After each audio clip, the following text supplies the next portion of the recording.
Hello everyone. आज का जो हमारा टॉपिक है वो केमिकल बॉन्डिंग का एक पार्ट है जो है मेल्टिंग बॉइलिंग पॉइंट।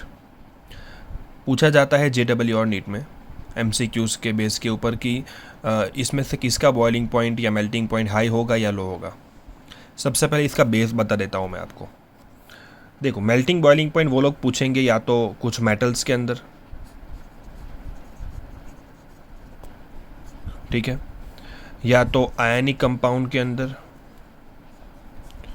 या तो कोवलेंट कंपाउंड के अंदर। मेटल्स कम पूछी जाती है तो इसकी बात हम नहीं करेंगे।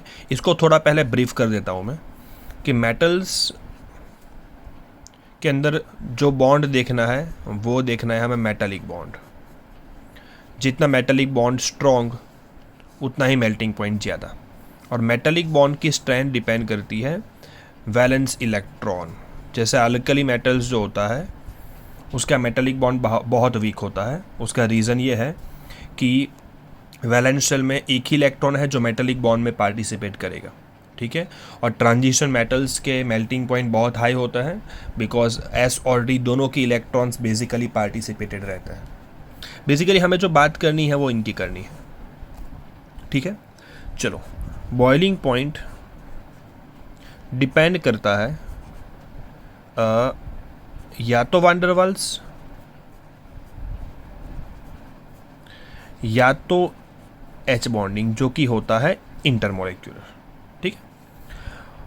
और वान डेर वाल्स की बात करें अगर तो वान डेर वाल्स फोर्स जो होता है, वान डेर वाल्स फोर्स, ये डिपेंड करता है साइज ऑफ मॉलिक्यूल। और उससे भी ज़्यादा डिपेंड करता है ये किसके ऊपर, पोलैरिटी के ऊपर। ये पोलैरिटी होगा तो डाइपोल डाइपोल होगा। देखो, आयनिक और कोवलेंट दिए हैं तो बहुत क्लियर है आयनिक कंपाउंड के melting boiling point covalent compound से हाई होता है। अगर सिर्फ कोवलेंट देखा जाए तो सिर्फ कोवलेंट के अंदर पहले देखो हाइड्रोजन बॉन्डिंग और फिर देखना है आपको वान डेर वाल्स फोर्स। तीनों में पूछा जाए तो मेटल का हाई, लेकिन ये नहीं पूछेंगे आपको। आयनिक कोवलेंट की बात चल रही है। आयनिक कोवलेंट में हाई किसका होता है, आयनिक का होता है।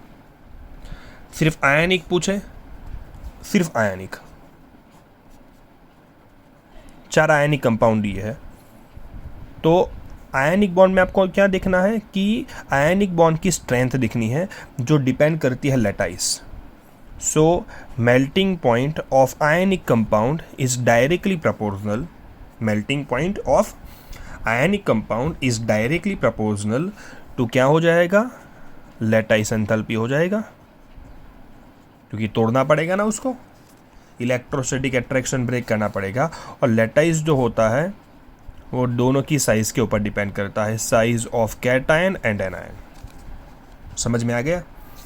सो अगर मैं इसका एग्जाम्पल ले लूँ, NaCl, KCl और CaCl है तो किसका मेल्टिंग पॉइंट ज़्यादा हो जाएगा, तो Cl तो कॉमन है। समझ में आ गया। लेकिन अगर मैं लिथियम क्लोराइड लिख देता हूँ तो आपको लगेगा कि LiCl आ जाएगा, लेकिन ये नहीं है क्योंकि LiCl is basically a covalent compound. ये covalent according to Fajans rule. जो पता है तो अच्छी बात है, नहीं तो हम बात करेंगे इसकी, ठीक है। फजान्स रूल, लिथियम प्लस की साइज़ बहुत छोटी है तो पोलराइजेशन हो जाएगा, और पोलराइजेशन होगा तो इसका कोवलेंट बिहेवियर आएगा। तो आयनिक कंपाउंड में क्लियर हो जाओ पहले तो आप कि मेल्टिंग पॉइंट पूछते हैं आयनिक कंपाउंड के अंदर बिकॉज ये सॉलिड होता है। तो आयनिक कंपाउंड का मेल्टिंग पॉइंट डिपेंड करता है लैटाइस एंथैल्पी जो डिपेंड करती है छोटी साइज़ के ऊपर। अब कोवलेंट की बात करते हैं तो कोवलेंट कंपाउंड की अगर बात करें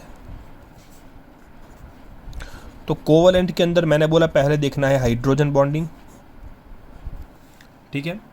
फिर देखना है आपको क्या, वान डेर वाल्स फोर्स। मानो अगर हमारे पास है हाइड्रोजन, कार्बन डाइऑक्साइड, ठीक है, और अमोनिया। सो हाइड्रोजन बॉन्ड बनाने के लिए कैपेबल कौन है, NH3। तो सबसे ज़्यादा बॉइलिंग पॉइंट जो होगा वो किसका हो जाएगा, अमोनिया का हो जाएगा। और ये दो में आएगा वांडरवाल्स, और वांडरवाल्स फोर्स डिपेंड किसके ऊपर करता है, साइज़ के ऊपर डिपेंड करता है।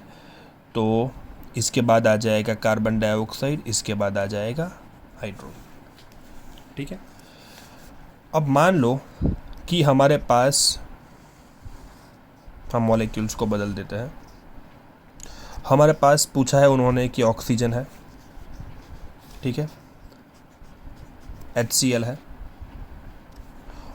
और HF है। तो इसमें तीनों में सबसे ज़्यादा कौन होगा बॉइलिंग पॉइंट? तो H बॉन्ड पहले देखना है, जो कौन बनाता है, हाइड्रोजन फ्लोराइड। तो पहले आएगा HF, फिर आएगा HCl और फिर आएगा ऑक्सीजन, क्योंकि ये तो कम्प्लीटली नॉन पोलर स्पीसीज है, तो इनका तो सबसे कम जाने वाला है। तो ये बहुत इंपॉर्टेंट सवाल पूछे जाते हैं। अच्छा, CO2 SO2 में कंफ्यूज मत होना, ये दोनों के स्ट्रक्चर सेम नहीं होते हैं।